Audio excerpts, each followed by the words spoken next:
So, hi everyone. This is the last EUROSTUDENT Talks of this year.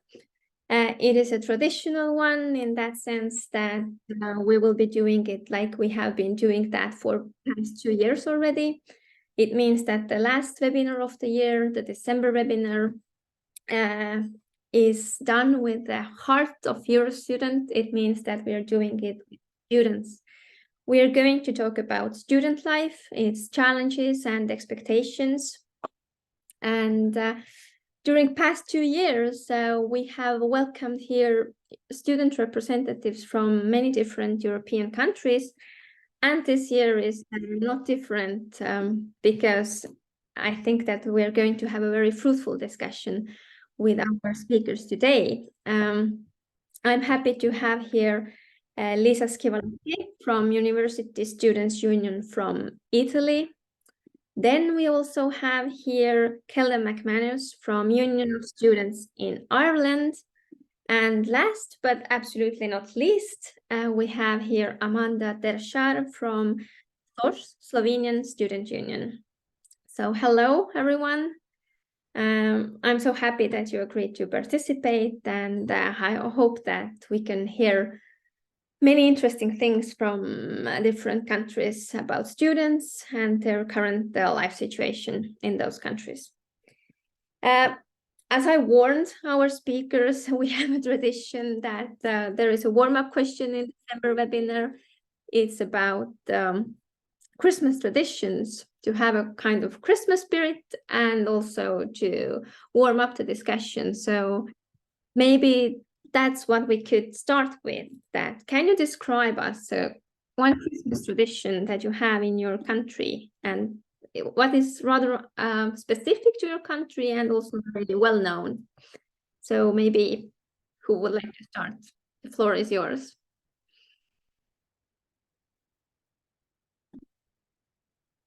Lisa, yes, please. Okay. Well, Italy, so we are a Catholic country, and as you may expect, the main tradition is probably going to the church for Christmas. But the most widespread, I will say, is arguing over whether we prefer Pandoro or Panettone for Christmas. And I don't know if you have ever heard of Pandoro or Panettone, but they were both born in Italy. Pandoro is translated with golden bread, and is a type of sort of cake because it's sweet bread. And it was born in Verona. Instead, Panettone was born in Milan, and it's also a type of sweet bread, but with candied fruits. And there are many people that don't like this part of Panettone. And yeah, every Christmas we argue whether which one we like more. So for Italians, it's about food. It's always about food and arguing what to eat and why some families eat something specific and others don't. Yeah, I think it's really interesting. It's really describing, yeah. Very, very interesting. Thanks. Amanda or Kelda? Yeah, I can go ahead. So in Slovenia, also a Catholic country, most of the Christmas traditions are, of course, connected to that. So also attending the Mass. I think the biggest part for Slovenians, at least the most of us, is the dinner on the Christmas Eve. So it's usually spent in the family circle. Nowadays, we also exchange presents, of course, because Santa Claus is coming. Yeah, but in Slovenia, I think Christmas is really like a Catholic celebration. Because, you know, due to our history, we also have different good fathers that bring presents. So like the nation is still a little bit divided on what they celebrate. So, but the old like Slavic tradition that we have around Christmas is also this Christmas bread that was prepared by the women in the house and then eaten. It also includes some dried fruits and nuts. I think that's most of it. Yeah, it's always interesting to listen what our speakers introduce or describe as their traditions, because there is always something specific, but it also shows us that we are similar and we still have some similar traditions, or at least something that is common for them. But okay, Kelda from Ireland. Hey, so I'm just going to apologize before I start, just because I'm on the train now. So for our listeners, that's why I don't have my camera on. I should be jumping off in the next few minutes though, so you'll be able to see me then. For our Christmas tradition, I had to think about what I could say. So we have this one called the 12 Pubs. It's basically on the 23rd of December, where everyone finally kind of comes home to spend time with your family, but instead of like before you kind of get into the whole Christmas spirit and kind of family giving and that, you get to go out to 12 different pubs and drink a different drink in each of the pubs with all your friends. It's really fun. It kind of gives everyone a chance. So like for me now, I'm living in Dublin and it gives me a chance to see all my friends that I haven't seen in a few months, kind of catch up.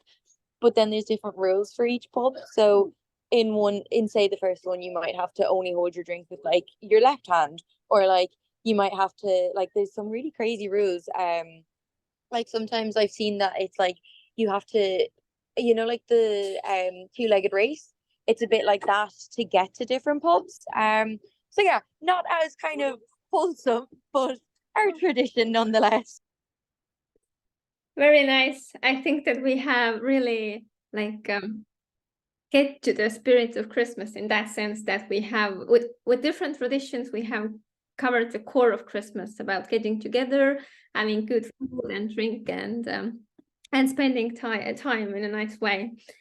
Yeah, I think that from here we can start with our main discussion, and we'll talk about student life and its different angles.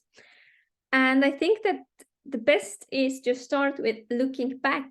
So I would like to hear what have been the main challenges for students in your country in 2023, this year, and have those been rather like new emerging issues or rather long-term trends that have received more attention, especially this year?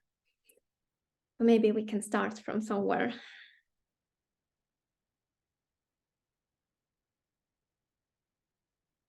I can then go ahead. So in Slovenia, I think we noticed the most was the increased cost of living, or like the general inflation also when it comes to food and everything. Even though in Slovenia we have quite well taken care of student rights, so it's a lot like the education is very accessible, it's free. There's also student housing. We have student meal subsidies, but nonetheless, I think that affected the students the most. And also there in the summer, there was also a huge case of flooding in Slovenia that also kind of was a more unexpected thing that also burdened the students when it comes to like just all the deadlines, because they're right around that period, getting their student housing, getting enrolled and everything. So that was quite a challenge, I think, that most of the students experienced on their own.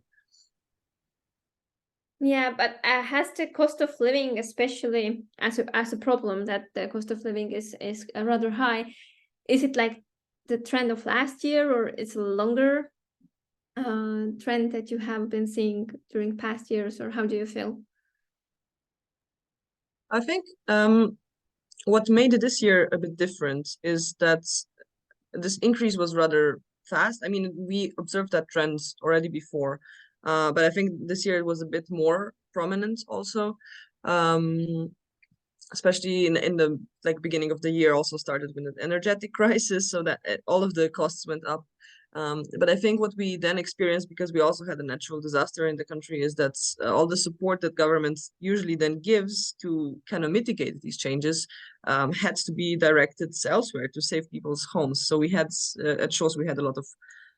We're quite busy with ensuring that all these rights and all the social support that Slovenia usually gives to the students and like kind of delegates to mitigating social struggles was not like increased as high as the cost of living was this year. I think that was the biggest factor.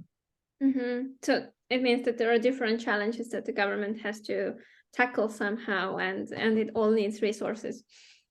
Okay. Yeah, anything else from Italy, from Ireland? I can maybe go with the situation in Italy.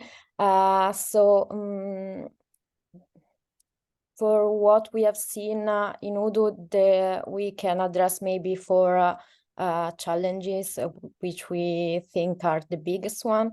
there is a problem with student housing and the increment in the rents for students. And we had in May a big protest throughout the country, and in many cities we were outside the university building with tents denouncing this lack of affordable housing for students, and the fact that many students have to renounce to keep going with their studies because they don't find an affordable accommodation. And this is a trend. This has been a trend in the last years, especially since after the pandemic, when students got home and many of the student apartments were changed into something different, or like a short period apartment like Airbnb. Or another big problem that has been raised, especially this year, is that of scholarships, because in the past years, the government tried to cover all the scholarship for students that were eligible to receive one, but with the National Recovery and Resilience Plan, a new reform on scholarship was introduced, and the amount of money for each scholarship was incremented, but the resources allocated to cover all the scholarship for students were not incremented accordingly. And so starting from 2023, we experience a lack of financing, and many students didn't got their scholarship on time, and the universities had to cover the scholarship on their own. And the ones that couldn't afford to cover the scholarship for their students got their student with their scholarship only in September. And now the problem is even bigger. Only in my university, 1,387 students are not receiving the scholarship for this academic year. In my region, the number is 10,000 students without the scholarship they need. And therefore, we are organizing a protest to ask the region and the government to allocate more funding to cover the missing scholarships. Another problem is that of mental health. We started research right after the pandemic to see the condition of students, and this year we presented a law proposal to introduce mental health support in all schools, high schools, and universities, together with the High School Students Union we work with. And then we have also seen this summer a reform on the access to the teaching profession, because there was a path with 24 ECTS that you had to get in order to participate to the different calls for a teacher. And it usually costs 500 euros, and now with the new reform, this price has increased to 2,500 euros, and many students will not be able to afford this path anymore. Yeah, many challenges that you are facing. I will have some extra questions to both of you, Amanda and Lisa, but first of all, maybe we can also hear about Kelda's perspective from Ireland. What are the challenges there? So one of the biggest challenges that we're seeing at the moment is with accommodation. So a lot of our students are in student accommodation or are in private rental houses, and basically the costs are going up. And then any accommodation that's being built by our government, it's supposedly purpose-built student accommodation, but it's too expensive, so the students can't even afford it. On top of that, then we have free education, but we still have to pay 3,000 euro in fees, which isn't fair on the student. Obviously not free at all. So basically one of the biggest issues that we're seeing as well is that people can't get accommodation because of the cost of it. And then on top of that, they're struggling to actually fund the college degree. So they kind of have to choose one or the other. And then with that, we're seeing a lot of students are working crazy hours kind of to support themselves and to put themselves through college. On top of that, then like not only working crazy hours, but with the choice between, say, college and accommodation, obviously a lot of them would be choosing college and would be choosing then to commute to college. So it leaves students then driving 2.5 hours one way in the morning at like 8 a.m. to get in for their 10 o'clock lecture. Insane hours, like. Then you'd have a full day of college for your lectures and whatever, and then you'd have another 2 to 2.5 hours driving, depending on traffic as well. It could be more. There's no time for like social life, which then like no society work or anything like that, or extracurriculars, which then also feeds into the mental health issue, because obviously if you're not stimulated and you're not getting that kind of social interaction, there's going to be a massive issue there. But I think I'd put, if I was to sum it up, I think I would use the words like cost of living. You know, I think there is a massive issue with the cost of living here, and it feeds into like a lot of different sectors. We're seeing it in students going to college, students commuting, accommodation. Some of our students are facing homelessness now, you know, which obviously, like, God, you kind of always think like, oh, that couldn't be me. But then you see like one of your friends all of a sudden loses a house, and it's like, okay, this is very close to home now. Like, oh my God, this could be me, you know. And I think it's placing a lot of worry on our students as well. So yeah, the cost of living really and our accommodation crisis at the moment is a big thing for us. Yeah, I think it is visible from here that this is the problem that that students in all countries, at least, that we are talking about here today. The cost of living is the issue that should be tackled. I'm very sad that our speaker from Finland is not here, as she told us that due to her illness she can't participate today. But it would have been very interesting to see her perspective as well, because I know that there have been some student protests in Finland as well because of the subsidies that will be smaller for student housing. So it would have been, I think, rather the same topic about housing and cost of living and students protesting because of that issues. But unfortunately, we can't hear Finland's perspective. But if you think about those issues in your countries that you just mentioned, some of you also told what kind of initiatives they have taken, or how policymakers or higher education institutions have reacted. But can you maybe elaborate more on that? Is there anything about those problems that has been already done, or at least some kind of can we see that policymakers or higher education institutions are trying to do something to overcome these problems?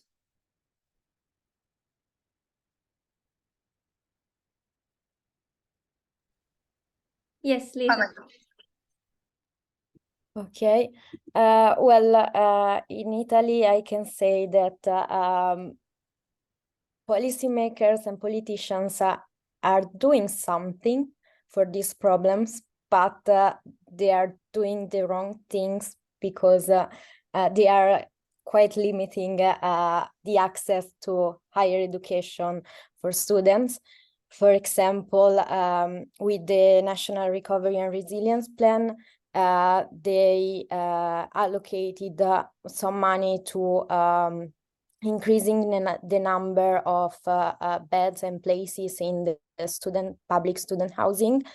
But at the end, the call to receive the money was open also to the private sector that has more money than the public institution, and so they had the possibility to propose more projects. And these new apartments and rooms that will be created will cost more to students, and we see that the prices for a single room will be starting from 500 euros per month, and this is a really high cost for many cities and many students in Italy. And Also for the scholarship, we won't have the financing from the National Recovery and Resilience Plan starting from 2026 because it will end, and therefore the government is thinking of a reform to increase the merit criteria for being eligible for the scholarship. So they are raising the amount of ECTS you will have to get over a normal university year in order to be eligible for the scholarship, and therefore students who cannot afford university and also maybe are also struggling completing some of their exams won't be able to continue their studies because they won't have the financial support needed. So basically you're saying that there are some initiatives or measures, but they are actually not like widening the access to higher education. It's a pity to hear indeed. Yeah, anything else from either Kelda or Amanda? Yeah, so recently, so what we've done is leading up to the national budget, the release of the budget, we met with a lot of like our ministers and kind of our the people in our government, and we started to lobby them to say, look, this is what's going on, this is what we need, is there anything you can do for us? So last year, October of last year, there was a national walkout. So every college held the walkout, every college in our remit anyways. And basically we got students to walk out of their classes, to just drop everything and walk out and gather in one area in the college. And there was a massive speech given and it was a big protest. And we had, I think it was over like 120 something thousand students walking out of their class on that one day at that one time. It was amazing, like. And then this year, to follow up from that, we had another protest down, so it was in Dublin, it was in our capital city, and we basically walked through the streets, paraded through the streets with our banners, our flags, our megaphones, shouting, saying, this is what we need. We found out that our government, so with the budget, we found out that they were sitting on a 65 billion euro rainy day fund. So as you could imagine, we were a bit angry about that because we were like, there's so much of that could be going towards our students. So we basically had our protest and we called them out for it, and we had like all these signs and stuff calling them and saying this is what we need. And with that, so as I was saying before, we pay 3,000 euro in fees.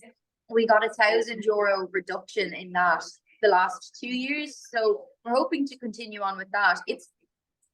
It's not as much as we would have hoped for, but it's a start, you know. It helps students because that's €1,000 that they could then put towards accommodation or towards food for themselves or living expenses or petrol if they're commuting or whatever they need, which is a massive help for anyone who's struggling. You know, like €1,000 is big money for people who are struggling. Like, so yeah, there was that reduction. We are still going to fight for more, and we're still going to kind of show the government what we need and what they actually need to start doing. But it's a small start for us. It was a small win at the time.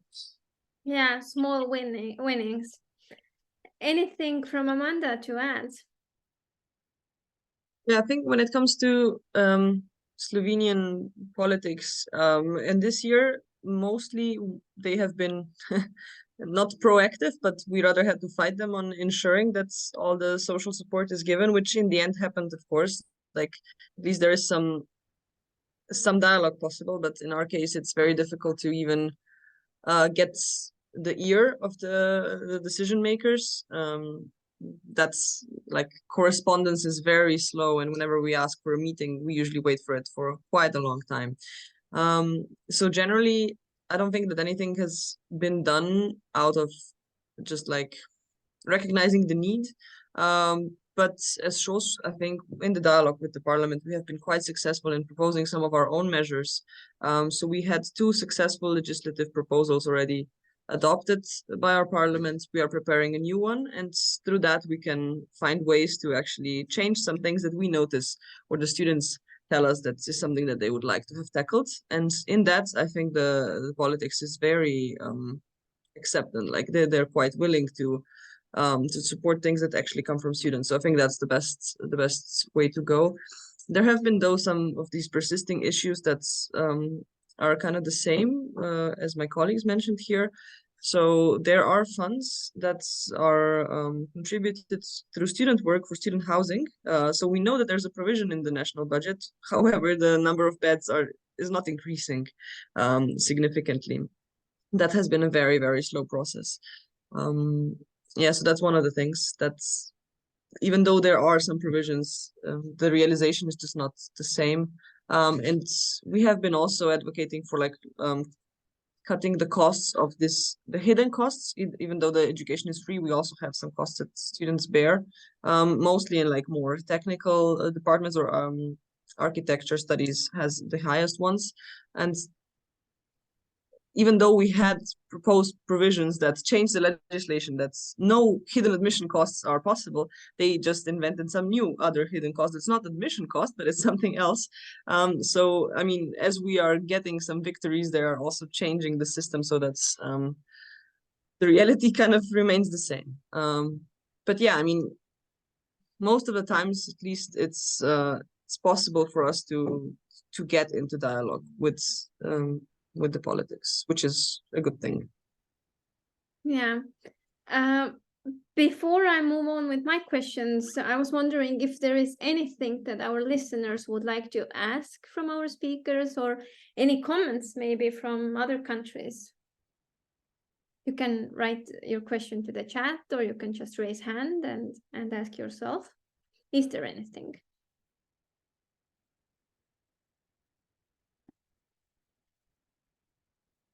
It's very welcome.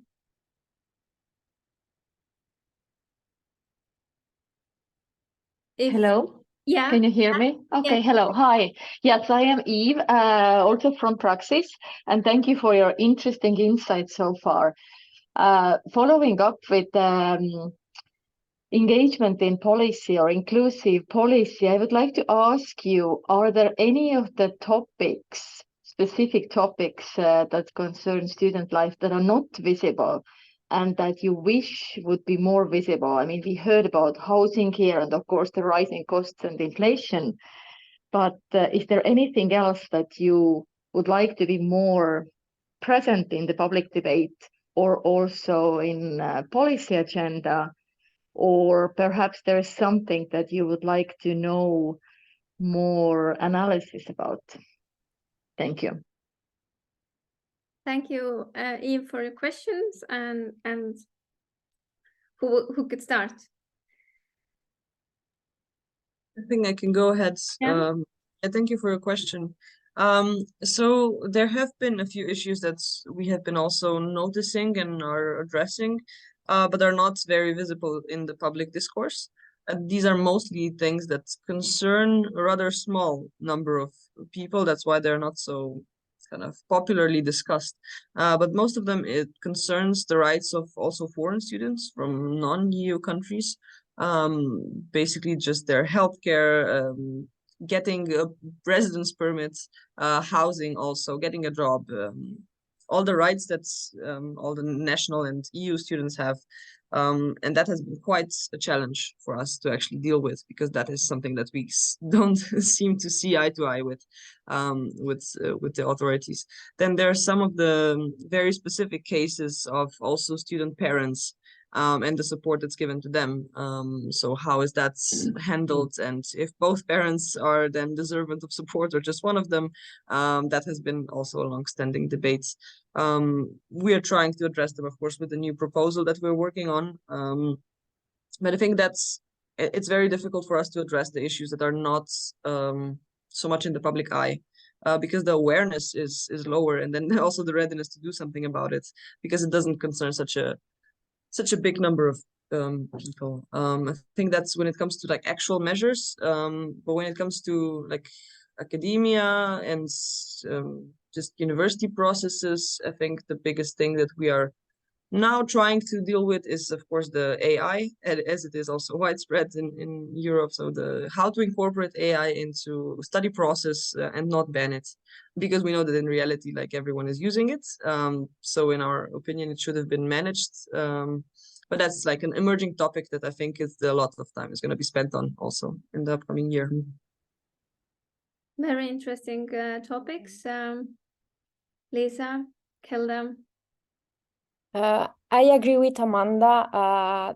The problems of international students are not really present on the public debate, and we are also facing many problems with that because, for example, with this new budget law, for starting from 2024, international students will have to pay 700 euros to sign in to the national healthcare system when they will arrive in Italy. And since this year, till this year, it was only 150 euros. So it will more than double the cost for them. And also for working workers, Italy, after the pandemic, has completely deleted all sort of online learning activities, and they are also demonizing them.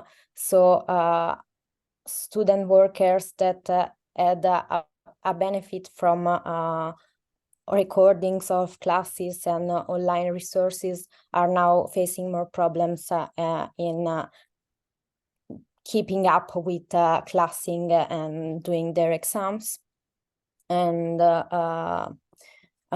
about the artificial intelligence part, I think we should work on better regulation and define how to use artificial intelligence within higher education, because I'm seeing that some specific courses in Italy are starting to use this kind of tools, but it all depends on the specific teacher you have and what they want to do with artificial intelligence tools, because also the higher education institution governance don't have a clear position yet on that. New challenges. Anything to add, Kelda? Yeah, I think Lisa kind of perfectly captured what I was going to say about AI. It's a big thing here in Ireland as well, where a lot of people are kind of starting to use it in courses, and there's no real regulation around it. So you could have a student say use it to do something with an assignment, and then get pulled up 3 months later in front of a board, being like, "Well, that's plagiarism." But they didn't know because they didn't understand. So I think there needs to be more awareness around it, really.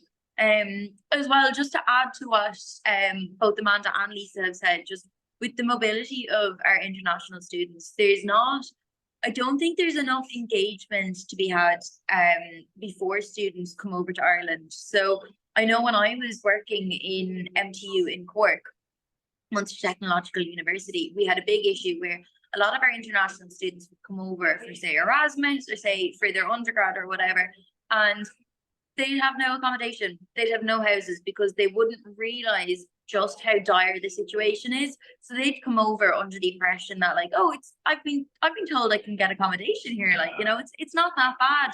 And then they come over and there's nothing for them, and it's really hard, because then you're seeing students staying in hostels, and not only are they staying in hostels, like, it's fine for me to stay in a hostel, say if my parents are 2 hours down the road or whatever, that's not too bad.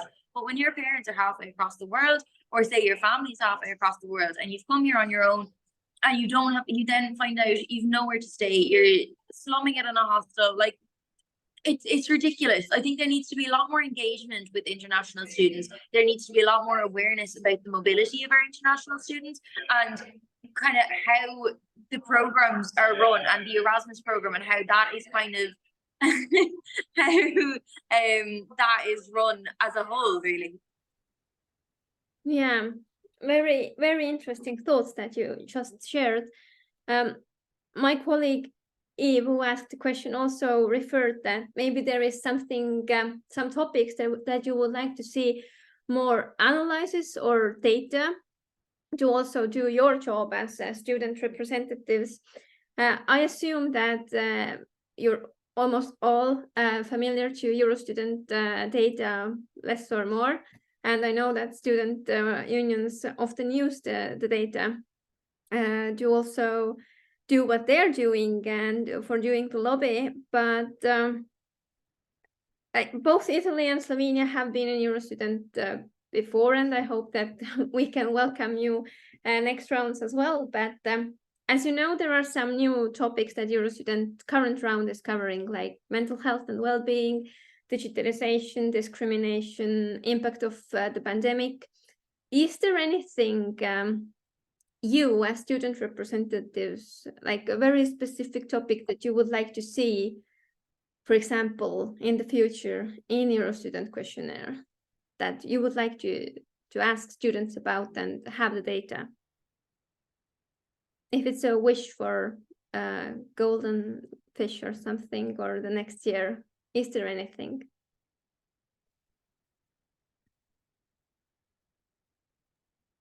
I think what's mostly a challenge is that it's made broad for the entire, like as general as possible, so that we get the most data, which then doesn't cover the specificities of each context. So it is a very good project. It gives a lot of important data that we use also in our own endeavors. It's great, but I think that's what we are missing are things that are specific only to Slovenia that we then have to account for ourselves. So I don't think that there is something like that we can, that I can point out now that we would like to see included in the general, a general questionnaire, just that it would allow for a bit more of maybe leeway to explain also the specific, or like to include also the specific parts for each country. Yeah, so it's rather about your national research and how this is conducted. If they ask any extra questions, like specific to Slovenian context. Yeah, or if they leave room to explain it better, you know. Any other ideas, maybe?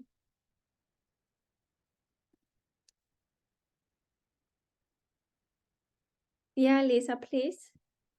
Yes, well, to start, I hope I will see again one day Italian data on EUROSTUDENT, since our government decided not to join EUROSTUDENT randomly last year, and we hope they will change their mind soon.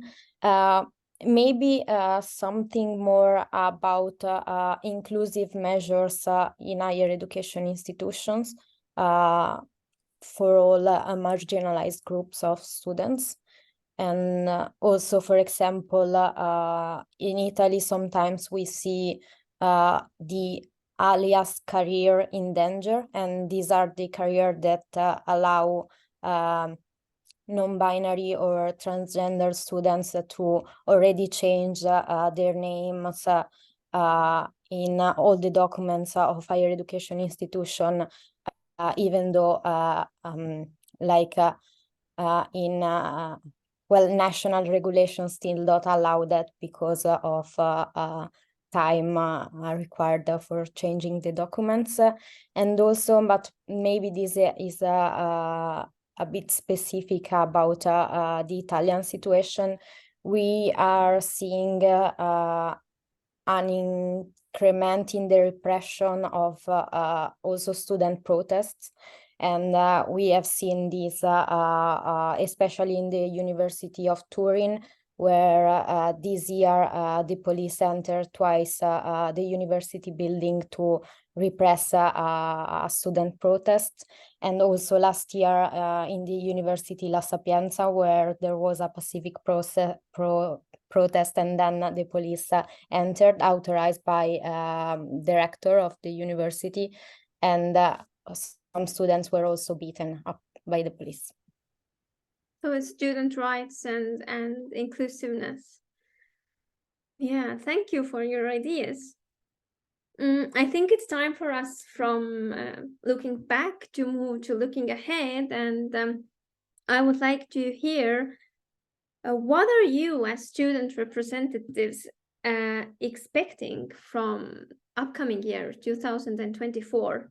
What should higher educations do? What should policymakers do? And maybe there is also something that you expect from your fellow students, what they should do to improve the situation of student life. So your expectations, your wishes.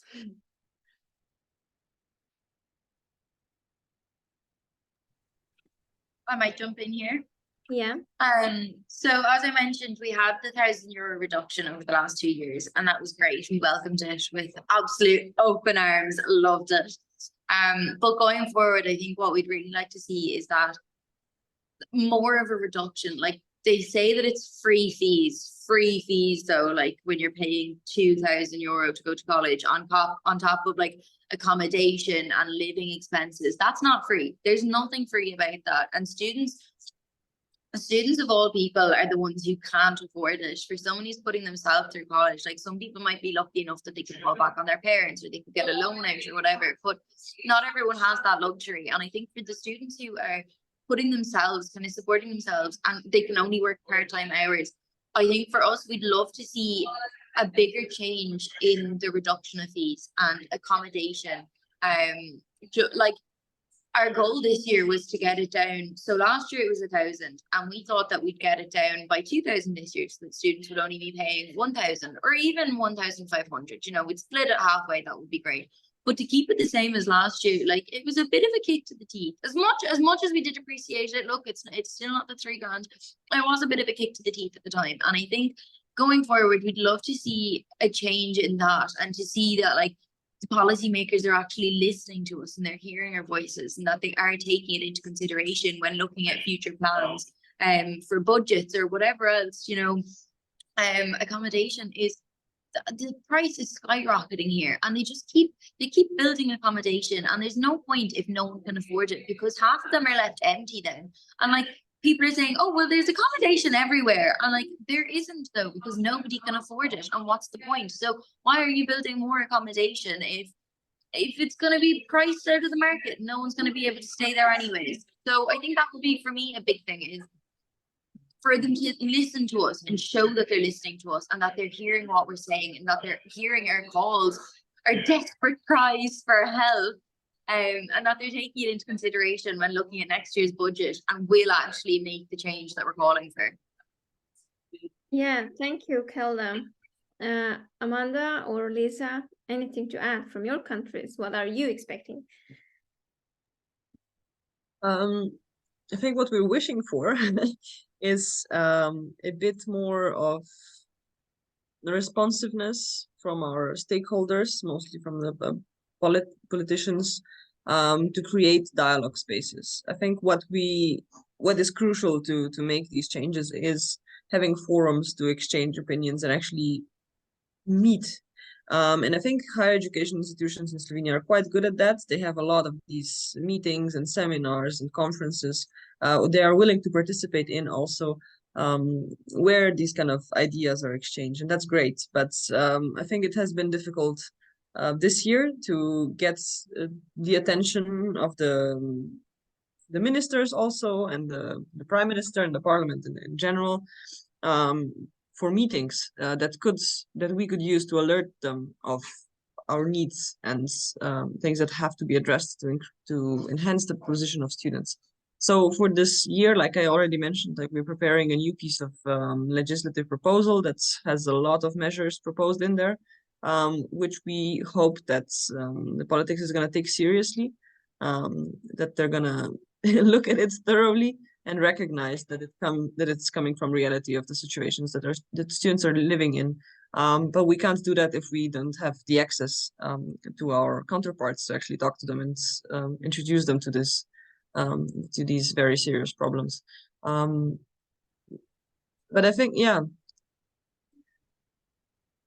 I think that in the next year that should be possible. I think this year we have seen in Slovenia some good social movements that have kind of increased also the responsiveness of the politics, the public. So that should be okay. When it comes to other like content related stuff, like we also discussed earlier about AI, I think the institutions are already doing something, like the higher education institutions themselves. They are meeting on forums, and when it comes to these kind of not so social matters, I think there is already a lot of dialogue and a lot of like proactivity.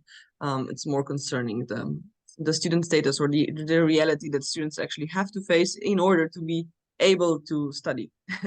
Because I think that's the main issue, that people are unaware of how much one has to first take care of to be able to dedicate time and energy to the study process, which is the purpose of being a student. Yeah, so that's something that we'll be tackling next year. Yeah, thank you. Lisa? Yes, well, for Italy, from the government, well, we wish for more public financing of higher education. We kind of need that, but also to stop, it's a problem common to that Slovenia, to stop excluding student representative from the discussions. Because we have a National Council of University Students, and student representative there many times receive the new law proposal or new reforms only at the end, when they are already sort of complete, and they just have like 6 hours. One time it happens that it was only 6-hour time to revise the document and give suggestions that at the end are not taken into consideration.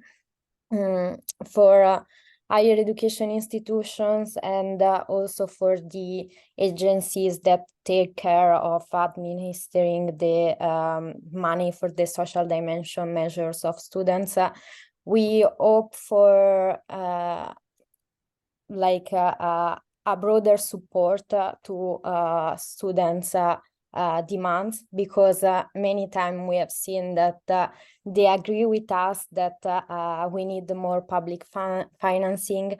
And for example, one of the last thing was more financing for scholarship, but then they don't want to take a position on the topic, and they just do their simple work, even if their budget is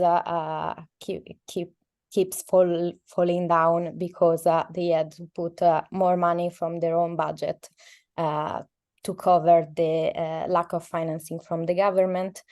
And for fellow students, I hope in the next years we will all stop having fear of getting involved, and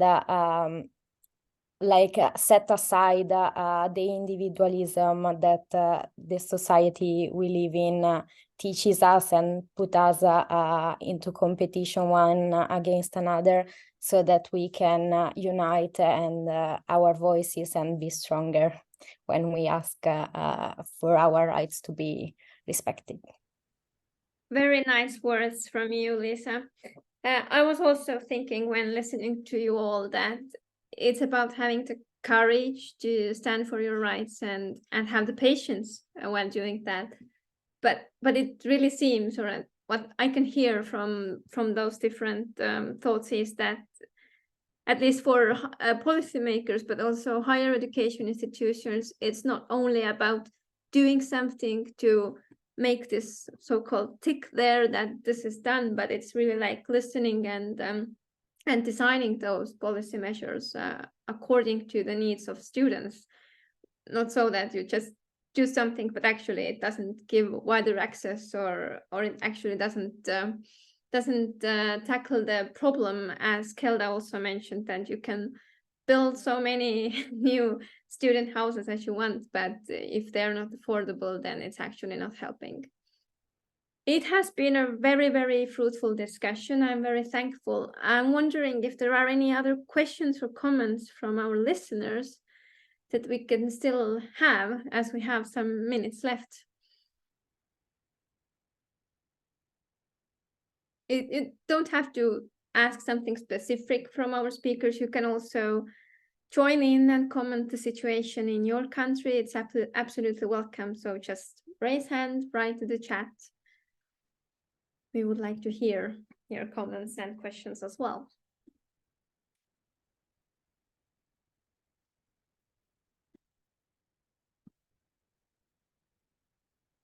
There is many of you, so if someone would like, I highly appreciate that. Yeah, from Christina, from the the current state of digital learning. Maybe you can comment on that.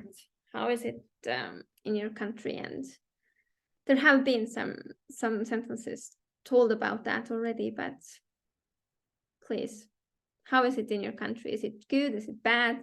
What could be done to improve it? So for us, it's kind of unregulated at the moment. I think it's used, and it kind of depends on the institute and the lectures. So obviously you wouldn't say copy and paste anything from like the likes of ChatGPT and be like, there's my assignment, I'm done now, brilliant.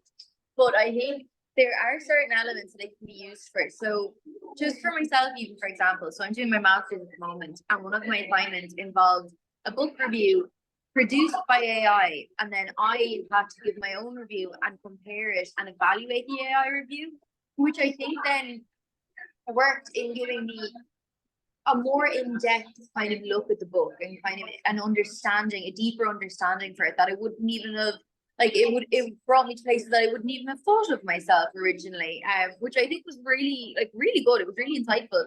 But I think again, it kind of depends on the lecturer and the college that you're in. And like it is unregulated at the moment. So I think there would need to be something, I think they should bring in some kind of rules around the place, kind of around that area of discussion really. I think if it is to be used going forward, which I think there's a strong possibility that we will continue to use it, I do think it needs to be a bit regulated, and not just like, here's an essay I stole from ChatGPT. Yeah, more regulations and more really getting the understanding how it should be used.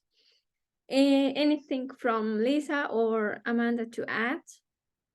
Well, in Italy, our old professors in the university, once the pandemic period stopped, were like, oh, finally, we don't have to use Zoom or digital tools anymore, luckily. And now we are slowly trying to restart the work on the topic. And for example, I had one very interesting class this year when during a lesson, the professor took 2 hours to give us a suggestion on how we can use, for example, ChatGPT and other similar tools for writing a paper that we had to do for our final assessment. And I think that working more on this kind of example will really improve higher education for all students. And yeah, but also if we may think that we are native on digital tools and we know how to use them, as students, I feel like that we still need some like guidelines and teaching on how it all works, and also what are our rights and what we can do with these new tools. Mm-hmm. New challenges that are emerging from those new technologies. Amanda, do you have anything to add? And what about the situation of digitalization in Slovenia? Yeah, of course. In our country, that also is not regulated. So all the study process, once accredited, is done by the professor that's teaching the course. So there have been positive changes. I think the pandemic also brought a lot of widens the horizon of many of the lecturers on what is possible and how it can benefit. I think the challenge that goes hand in hand with that is more a shift of this from this frontal lecturing to actually student-centered learning.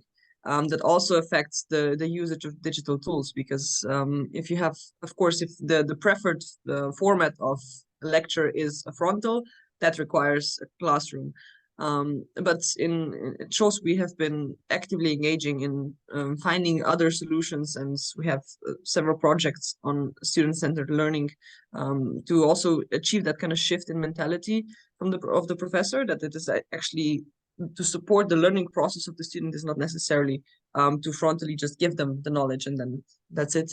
But we have a different issue, so it is one of the representative of Slovenian Ministry of Higher Education in the Bologna process said on record on a plenary meeting that Slovenia does not believe in the student-centered learning. So we have quite a few challenges before even considering the digital tools. Of course, some of them remained, like online classrooms where all the data is loaded, or all the necessary contents that students need, but I think there is a lot that can be done more in engaging more interactive methods and supporting also different kind of learning. That's sadly at the moment depends on the professor too much. Yeah, so there is still a lot to do. Thank you for answering my last question, the last chance. If you want to comment or ask something, then this is the time. Just raise hand or put your question in the chat. And I'm also asking our speakers, is there anything that you would like to emphasize as your final words of this webinar?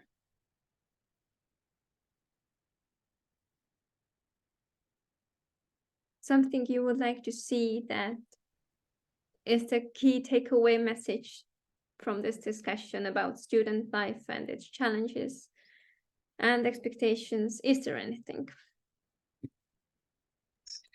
I think for me, it would be just that student life is supposed to be fun. It's supposed to be about building up friendships, you know, having fun, those good times. They're core years of your life.